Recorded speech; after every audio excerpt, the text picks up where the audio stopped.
ladies and gentlemen, and welcome to Cat Talk here on GreenCountyHeraldOnline.com. I'm Russell Turner. I'm here with my good friend Nick Chatham, AD here at Greene County High School. Nick, another big night last night. Wildcat basketball teams played in the Perry Central Invitational and really looked solid last night. Yeah, well, I tell you, we're really excited about our boys' basketball program. Yeah. Of course, like you said, our girls have already played several games and are just doing great as usual.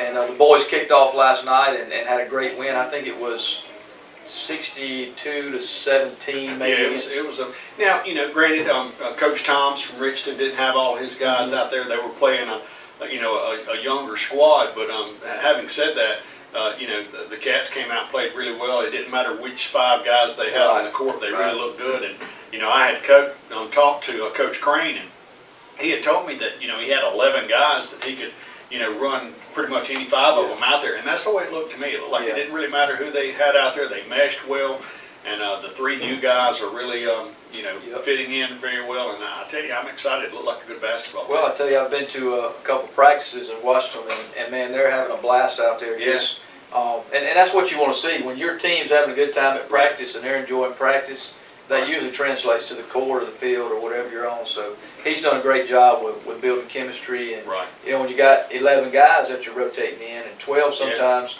you got to be selfless, and you got to understand that, hey, my time is now, and then I'm going to be on the bench a little bit, and that's but Coach Crane's done a great job with them. So well, I picked at him this morning about, you know, and I do think this is going to be a concern is getting minutes, you know, for everybody, because there's a lot of good players out there, and they all. Like I said, they all played well last night. The girls played well as well. I don't think Coach was quite as excited about it, but you know, they'll have another test Saturday. I'm sure they will be playing Perry Central as well. So Saturday afternoon, if you got time, run over to New Augusta and check out the basketball teams. I know the boys play around 5. I'm not sure about the I'm not sure either. It's just those tournaments are just all over the place sometimes. But you mentioned Coach Kimball not being satisfied. That doesn't surprise me one bit. That's why he is the legend that he is. He's never satisfied. And those girls, you know, they know that, and they love Coach Kimball, and they want him to be satisfied. But that's, like I said, the sign of a good coach is never satisfied. There's always something you can do better. Well, I think he made a statement today that pretty well nailed it on the head. You know, the boys, although they were playing a younger team that was missing some players, they didn't play down to that. And I think at times he felt like his team did play down to a team that, you know, quite frankly, they overmatched. And I think Richton's going to be fine. They're going to do well. You know, they've got a couple of really good players, and I think they're going to be fine. But last night they were just a little overmatched by the Lady Cats, and I think Coach Kimball was just saying, you know, he wished his team would have, you know, stayed at that level. So. And soccer played last night. They took on George County. Yeah, soccer played George County. The girls lost 5-0. They actually George County jumped up on us 5-0 in the first half, and then we shut them out in the second half. So that's if you can take a win away from it, that's a win for sure. The boys, I thought the boys played great. I mean, George County had some really good soccer players, and we were right there with them. 1-0, they beat us, and just they made the one shot that counted, and. Our goalkeeper Luke Barfield did a great job last night. I mean, he blocked, or what do you call it, blocked, shot after shot after shot. So it was a good game. I was excited to watch it and excited going forward. Well, I'm excited too. I think both squads have, both soccer teams have the opportunity to, you know, they're going to need to continually get better. But I think by the time region play comes around, we should be in pretty good shape. And that's what you want. You know that. So, well, we're going to try a little different format here in a few minutes when we come back.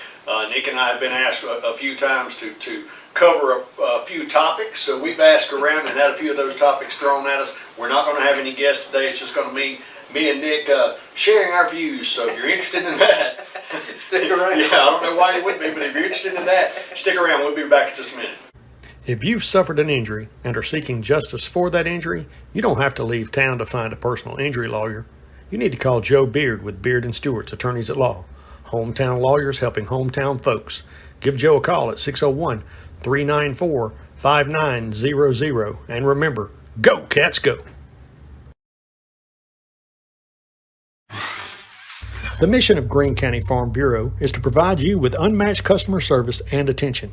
If you're looking for home, auto, or life insurance, you should definitely give Jared Lott or Tyler Bray a call to learn more about the full line of insurance and financial services they have available. It's easy to find out if you're getting the type of coverage you need at the best possible rates. Just drop by and see Jared or Tyler at 812 Main Street in Leakesville or give them a call at 601-394-2801. All right, folks, welcome back to Cat Talk. As we said earlier, our guests today are me and Russell. Congratulations on that. But me and him like to go back and forth on several different things, and several of us on campus have conversations a lot about different topics, just all over the place. So we thought today we would just cover some topics, just talk about some things that everybody's probably interested in. And the first thing we're going to talk about is the Mississippi State Bulldogs. You know, we've both got that in common. We're State fans, and if you were able to watch their game last week, they missed 3 field goals. Right.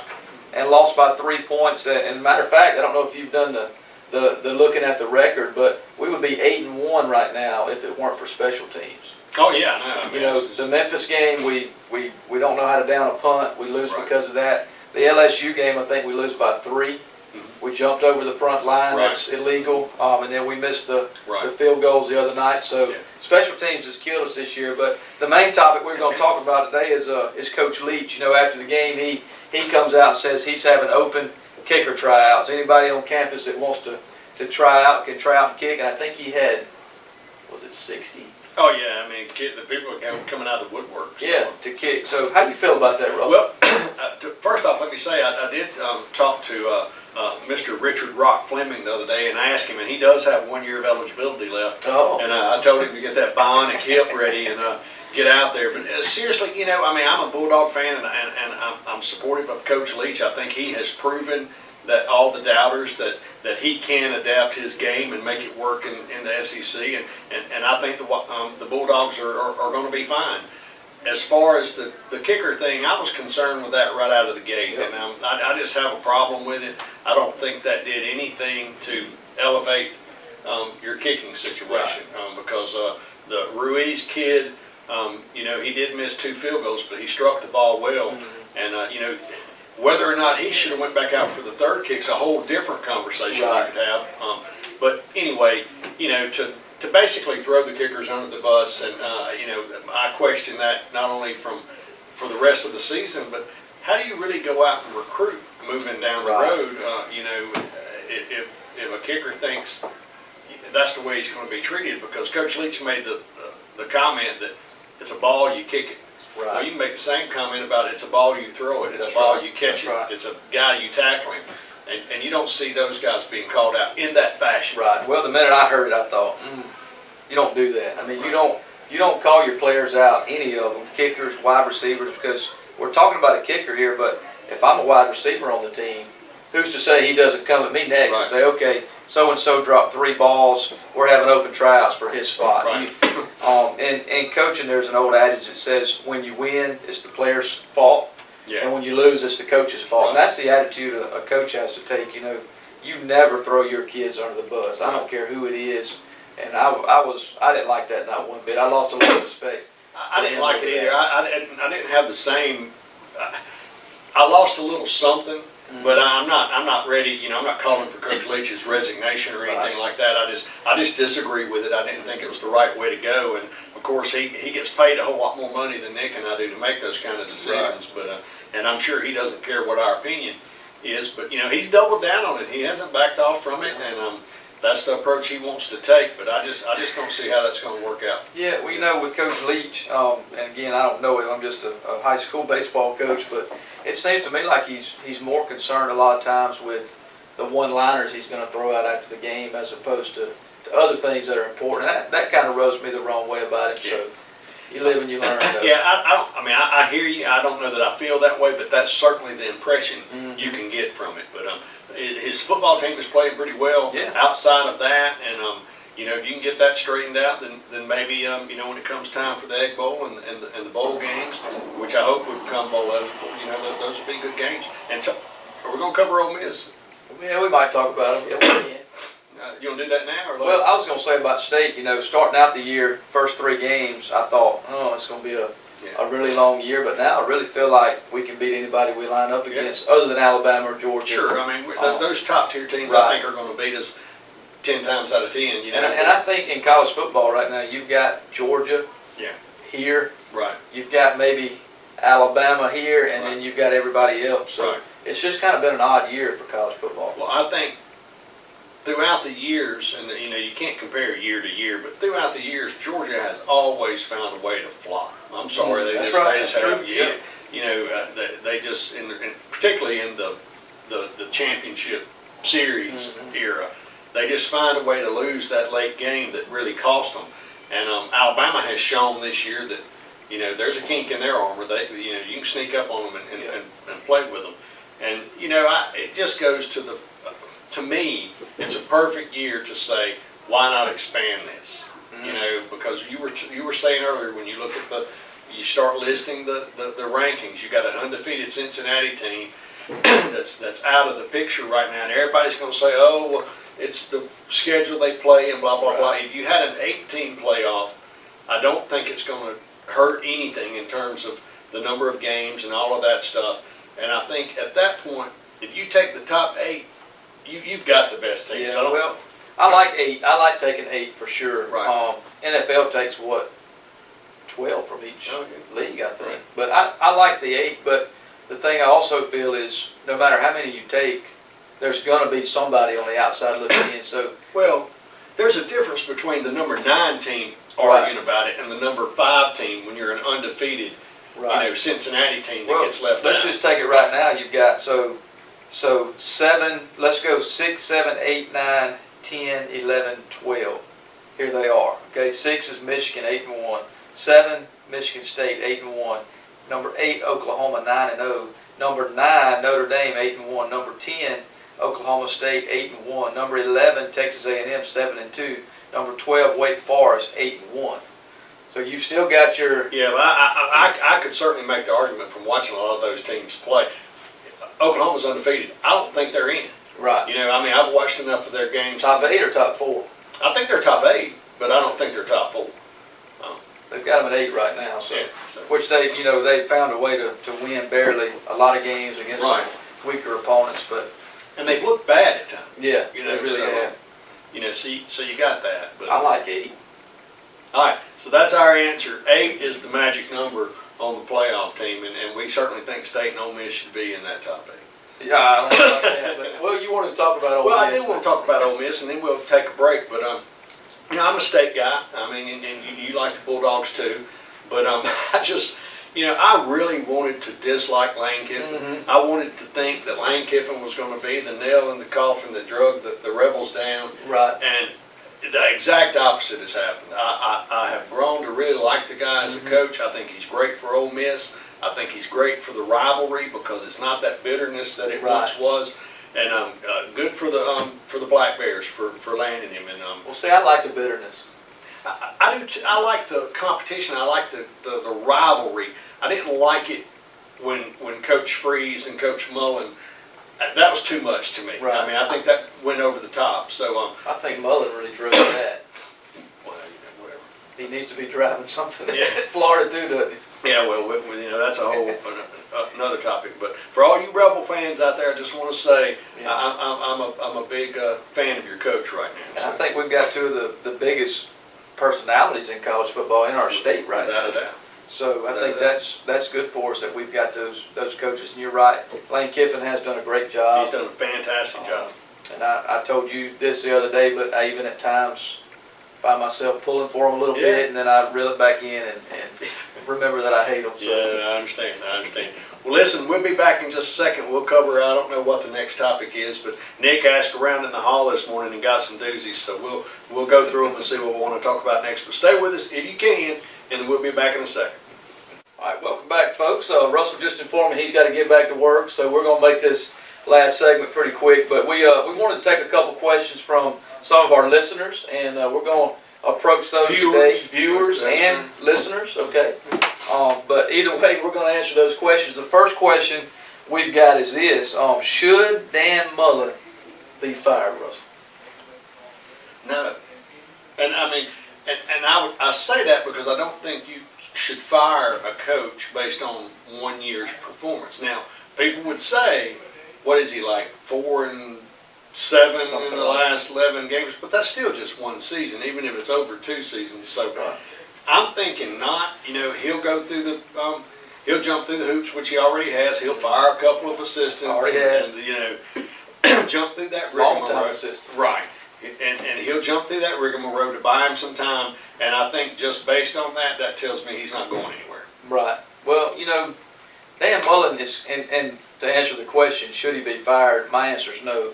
I don't think he should. Of course, I'm a coach. I'm always going to err on the side of the coach.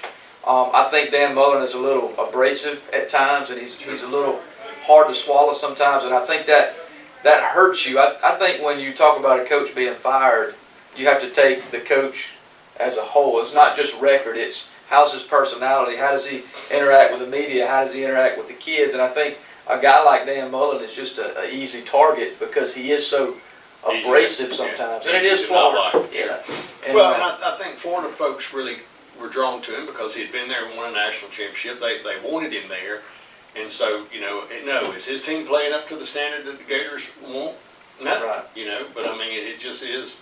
Well, it's easy for us to look at the TV and say, oh, Right. yeah, Florida's 4-6, he needs to be fired. But we have no clue what's going on internally. Are they dealing with injuries? Are they dealing with this? So, I always err on the side of the coach. But he did a phenomenal job at State. Sure. Growing that program, I would say one of the greatest in Mississippi State's history. Well, I think I agree too, but I think one of the problems that I see with it is people saying, oh, he missed on this recruit and he missed on that recruit.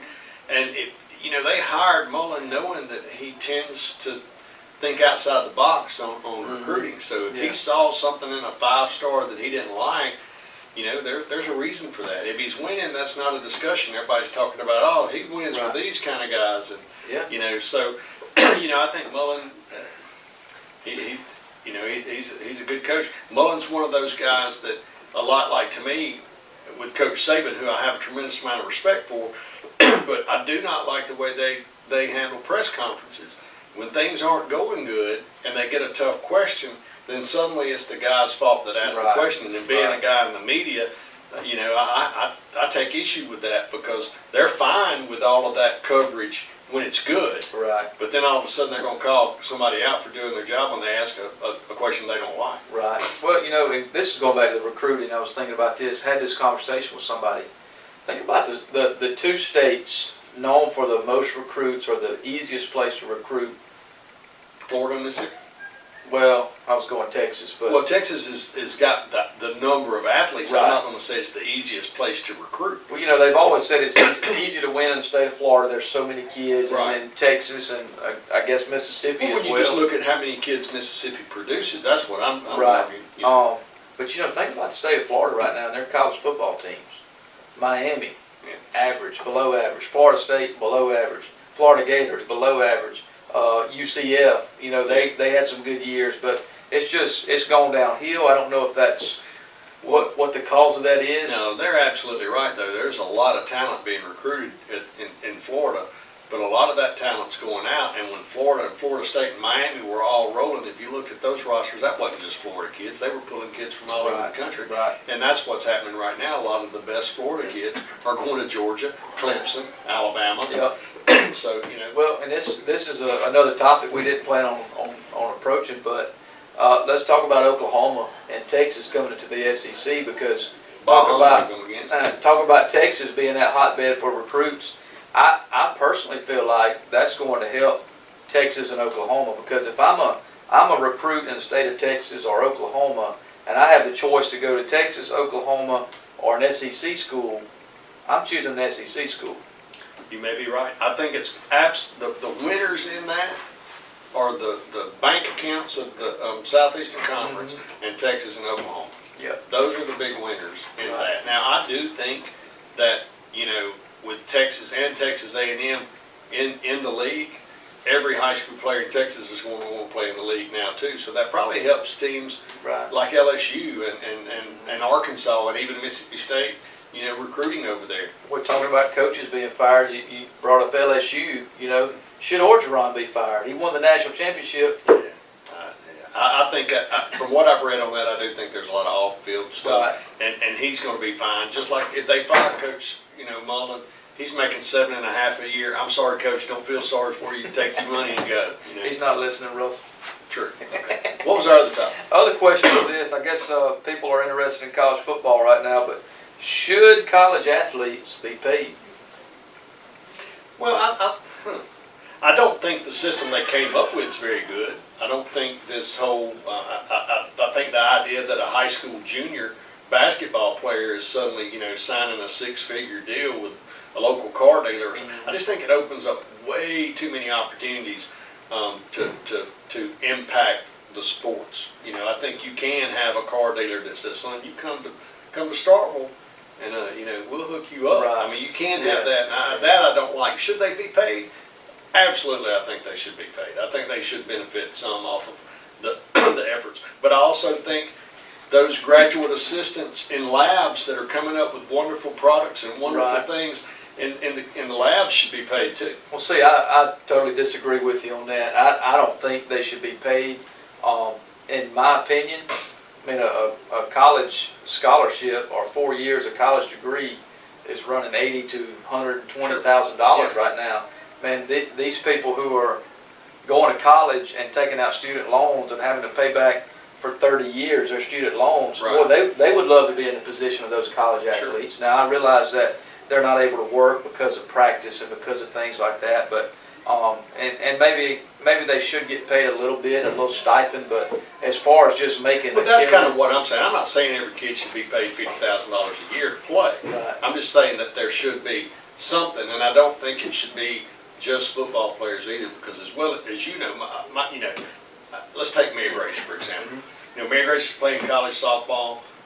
That's a job. Right. I mean, and the average student, they may have other things to do, but if you're playing football at University of Alabama, your window to do anything other than football at the University of Alabama is Right. small. or Now, any other sport. yeah, I mean, are you a guide on campus? Are you elevated to? All of that's true. But would I have a problem with them having a stipend every year? No, not at all. Right. I do think that it's ridiculous that Dan Mullen making $7.5 million, and we're talking about whether or not a kid should get $1,000 a year. I mean, I think it's nuts. But again, they do get a grant. They get a scholarship. They get their meals paid for. They get oh yeah. all of this. It's a touchy subject, but and I think we both agree the system that they put in place, is not going to work. It's bad. that was the next side of the question was how do we feel about the name, image, likeness? And I'm totally against it too. I think what it does is it sets up, for example, the quarterback at Alabama. They said he made like $1 million before he already. ever took a snap. Yeah. Well, here's my quarterback who's a millionaire, and here I am as an offensive lineman, and I've got jack squat because Right. nobody knows my name. Yeah. Another issue I have with it is, and this is another topic, but you see these guys who skip their bowl games because they don't want to get injured going into the draft. Yeah. Well, what's stopping me as a heavily recruited senior in high school that can make $1 million off my name and likeness my freshman year of college, saying, you know what, it's not worth it for me to play my senior year of high school. Yeah. It might cost me $1 million. Well, this is a different issue too, but I think, if a high school kid does that, for some reason, college coaches might start questioning that kid. Right. But when a college kid does that, nobody in the pros questions it. Mhm. They run and Right. get them, and that part I don't really understand. But Yeah. those are business decisions, and you can get into that. And we could talk about the NCAA. Some Yes, people sir. say it's going to go away completely in the next few years. So there's a lot of things they need to iron out, and so good questions for sure. Good questions. Hey, I kind of like this format. You guys might not. If y'all have any questions you want Nick and I to tackle, I mean, I don't mind giving you. You can send me an email at harold@tds.net. That's HERALD@tds.net, and we'll try to figure it Facebook out. comments. Sure. Yeah, Whatever. Facebook comments, and Just- we'll get outside the realm of sports. I mean, you see the gray in Russell's beard and the gray in mine. We're very wise guys, so Okay. Well, it's been fun for me. It Again, has been. I've enjoyed it. I appreciate y'all tolerating us today. We thought it would be cool to do this. We had some people asking us to. We will try to get back to a normal schedule of getting the people you actually do want to see in coming weeks. So there's a lot going on at Greene County High School, a lot of good things happening. I don't know the soccer schedule for next week. They play the 18th. What is that? They've got a couple games next week for sure. And once again, if you can get over to New Augusta on Saturday, it'd be some good basketball to watch over there. We got anything else to cover? That's it. That's it. We just got a basketball, soccer going on right now, and getting ramped up for winter sports here pretty soon. So. Absolutely, yeah. Our winter sports spotlight comes out next week. Be sure to check that out. And Hell State, we want to make sure we get that That's in right. for the Auburn Tigers. So yeah, and go Ole Miss this weekend as well. So yep. that was hard to say. All right, not saying folks, we appreciate you being with us. Have a good weekend. Here's a scenario. Work has sent you cross-country. You drive 2,000 miles, eat something that resembles food, and seal the deal with a room full of strangers. Now you have a big old check, which means you hold in your hands the future of your company. But wait, you have the Singing River Federal app, which means you and thousands of others like you can bank wherever you are. So no more worries, except for whatever you ate. Singing River Federal, the better way to bank, wherever you are.